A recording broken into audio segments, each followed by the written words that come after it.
quoi. On va passer maintenant au Togo. Notre premier sujet, nous évoquons la marche appelée par Monseigneur Kodjo. Cette marche, finalement, elle n'a pas eu lieu. L'ancien archevêque de Lomé, archevêque émérite de Lomé, a appelé à manifester ce vendredi, manifester contre ce qu'ils appellent les résultats falsifiés de la présidentielle. La manifestation n'a même pas pu avoir lieu et la journée a été un peu tendue par endroits à Lomé. Monseigneur Kodjo et le candidat Guillaume Kodjo ont été, entre guillemets, séquestrés chez eux.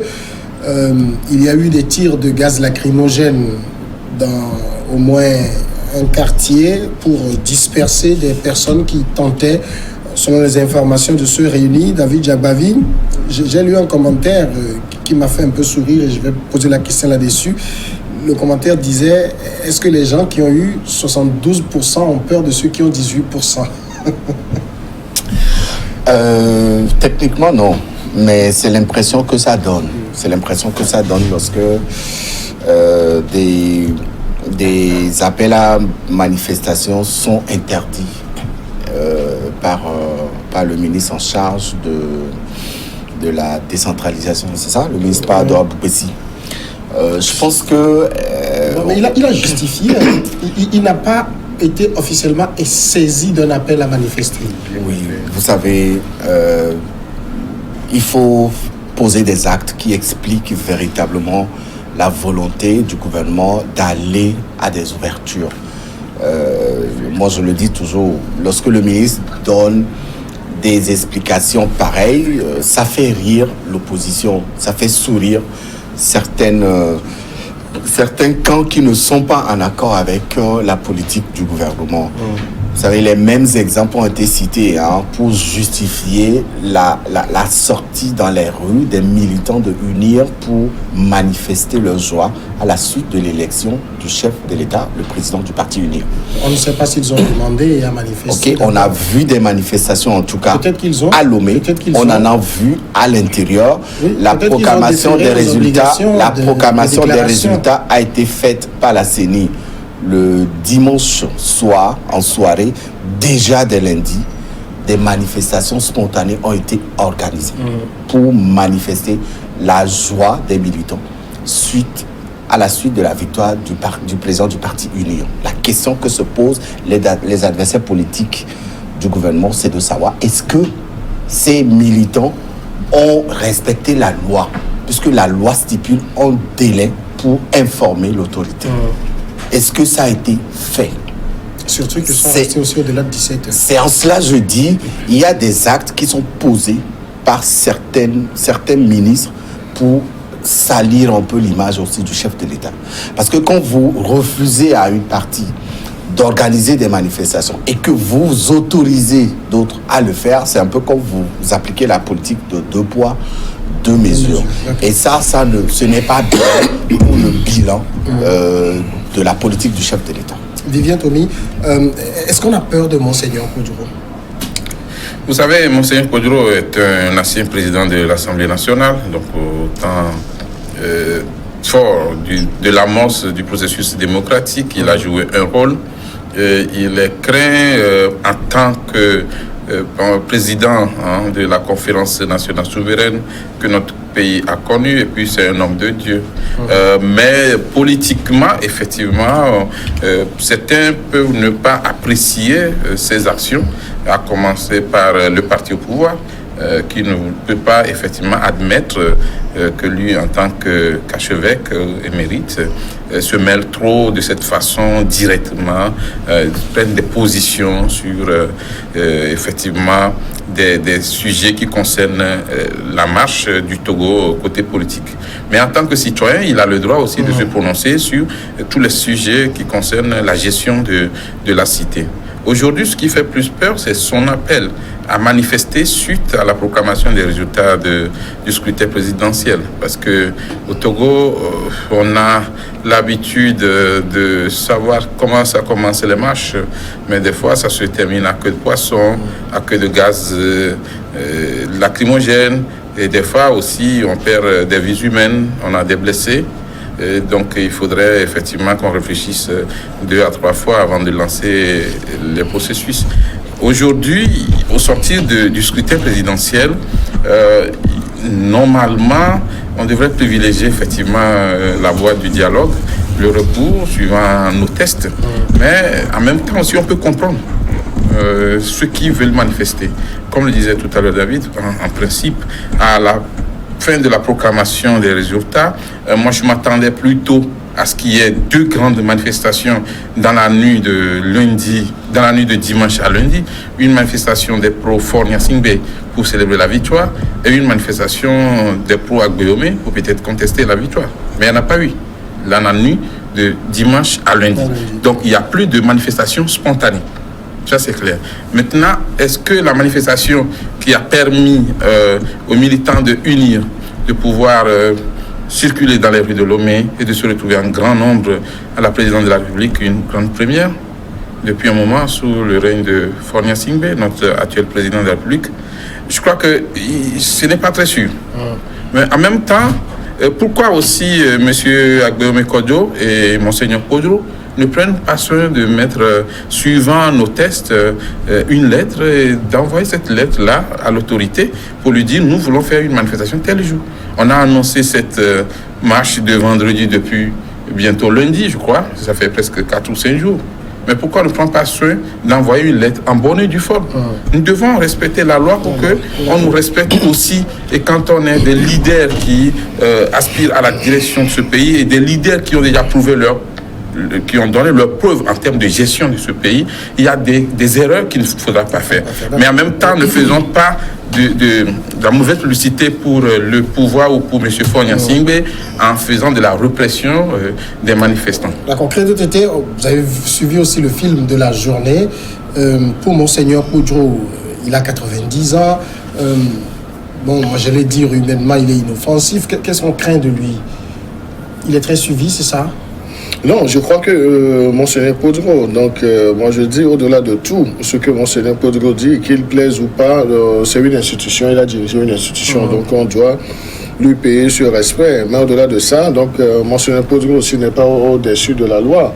Ce que tentait d'expliquer mon confrère Tommy tout de suite pour dire, la loi dispose que lorsque vous voulez organiser une manifestation, que vous prenez la peine d'informer l'autorité et de prendre langue avec l'autorité. Mais David a posé une question, on a vu la manifestation. Non, je vais en revenir. Je ne suis pas sûr qu'il y a eu de demandes pour ça. Je vais en revenir parce que Vivien l'a effleuré, donc il y a ce qu'on appelle la spontanéité. Et ça aurait été un candidat de l'opposition, bien l'opposition qui avait gagné cette élection, qu'on aurait eu également, disons, ces liesses de joie. Maintenant, au moment où les partisans du chef de l'État, qui a été réélu, restent à être confirmés avec le taux de pourcentage par la Cour constitutionnelle dans les prochaines heures, au moment où eux ils fêtaient, donc le clan qui a perdu était également dans des séries de rencontres avec les médias de communication. Maintenant, c'est là où je dis, qu'est-ce qui empêchait la dynamique de Monseigneur Podro à adresser une correspondance pour signaler son activité ou bien son intention de marche et puis prendre langue avec le ministère de l'administration territoriale. Mais on a vu, au-delà de tout ce qui a été fait comme communication politique, c'était en quelque sorte une insoumission à la loi, une défiance de l'autorité. Parce que s'ils n'ont pas fait, c'est exprès. Donc, ils ne peuvent pas dire aussi bien, Monseigneur Podro, Monseigneur Podro, on peut l'excuser pour son âge et on doit le respecter. Mais M. Agbeomé Kodjo, qui est un député, il connaît la loi. Donc, il peut dire, si c'est qu'il avait pris la peine sur lui d'envoyer une correspondance et qu'au niveau du ministère de l'administration, on ne donnait pas une suite favorable à cette correspondance, donc il aura de l'argument pour communiquer. Ou bien s'ils avaient dans cette lettre défini l'itinéraire, mais pour la marche, parce qu'ils ont parlé de marche. Mais en parlant de marche, ils n'ont donné que le point de chute qui est le bas-fond du collège Saint-Joseph. Donc c'est dire qu'il y a une contradiction. Parce que dans la première communication... Le point de renseignement, finalement. Oui, le point de renseignement et de rassemblement. Parce que lorsqu'ils ont fait la conférence de presse et ils ont annoncé l'intention de marche, Monseigneur Podro a dit qu'ils vont se concerter pour donner l'itinéraire, pour comment ça va se faire. Donc ça n'a pas été fait.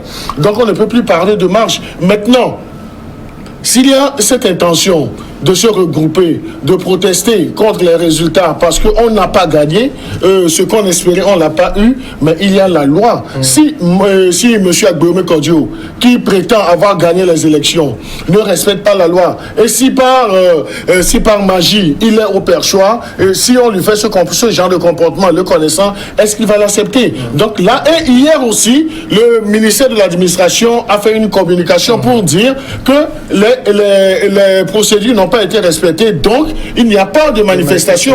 Et depuis le matin, lorsque vous me posez la question de voir l'atmosphère, depuis le matin, si vous passez au niveau du collège Saint-Joseph, du bas-fond, donc il y a déjà un cordon sécuritaire.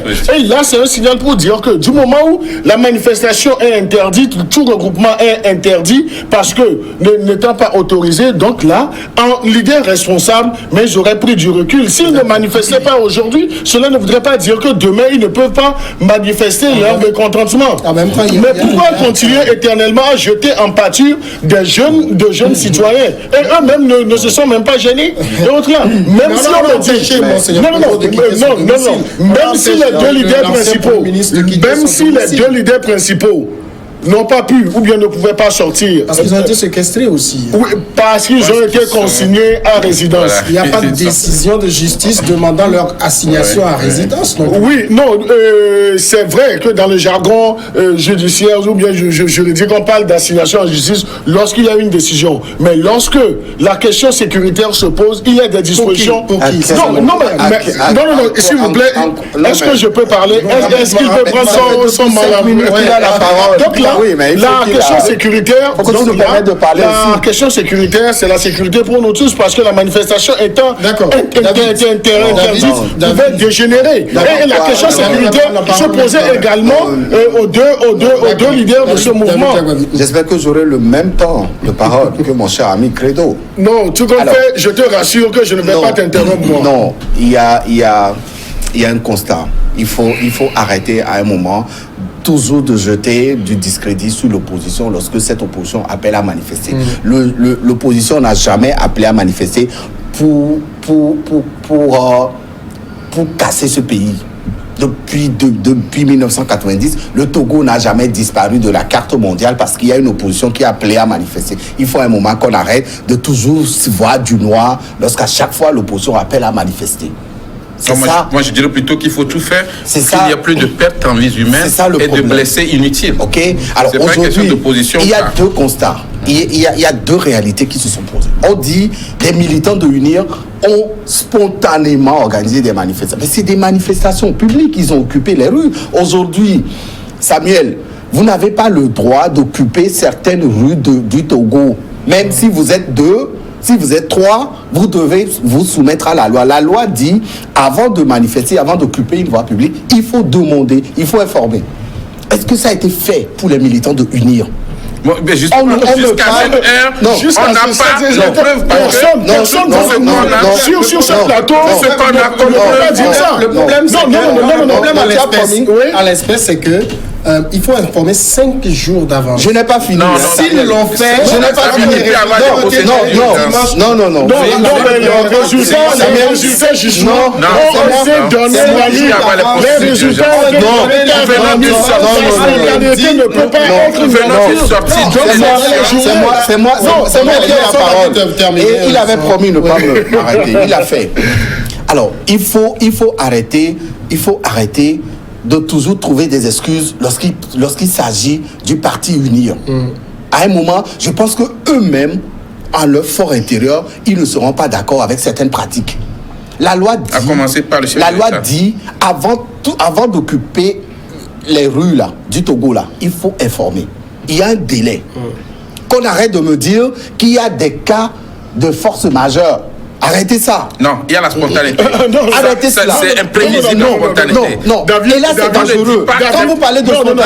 Moi, j'ai dit que le personne n'a Non, je vais finir. Non, je vais on a finir. proclamé les résultats.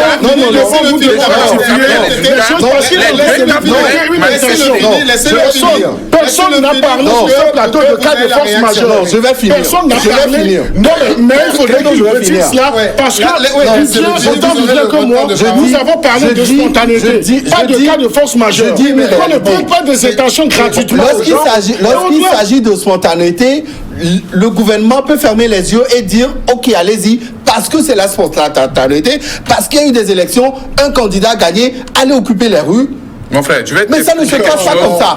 Et le ministre de l'administration... Le gouvernement a augmenté les prix Non. du carburant dans ce pays le lendemain sans qu'aucune association n'appelle à manifester. Les gens sont sortis. Ça, c'est la Ça a été spontanéité. spontané.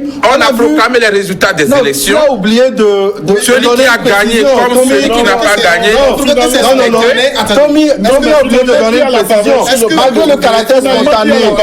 Malgré le caractère spontané de l'exemple que tu as cité, Oui. mais on a vu ce qui s'est passé. Oui, La parce police qu'il y a été avait déployée. effectivement des dérives. La police a été déployée. Il y avait eu des dérives. La police a été déployée. Alors c'est moi normal. je dis, ou alors y avait eu des dérives. la loi qui est passée et au vote dernièrement à l'Assemblée nationale renferme en son sein des lacunes, ou alors on l'a fait pour favoriser. Parce que Cette loi même que le candidat malheureux a participé, a voté. La question de la spontanéité que vous posez, c'est une drôle de spontanéité quand on voit des bus transporter des gens d'un point A à un point B. Mais c'est- vous réagirez tout de suite. mais On va aller suite à la proclamation, pause, hein. on revient.